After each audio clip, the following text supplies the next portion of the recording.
I'm David Baker, inventor and manager of the multi-award winning King Sheet Piling KSP retaining wall system.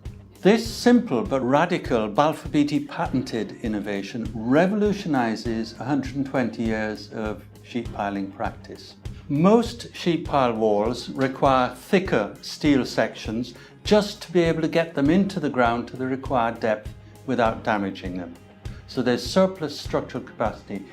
KSP utilizes this by using shorter and thinner steel sections that span horizontally between full-length sheet piles, which are exactly the same as in a conventional wall. Typically, KSP saves 35 to 40% of the steel, doubles productivity, halves the noise of hard percussive driving, and enhances safety and sustainability.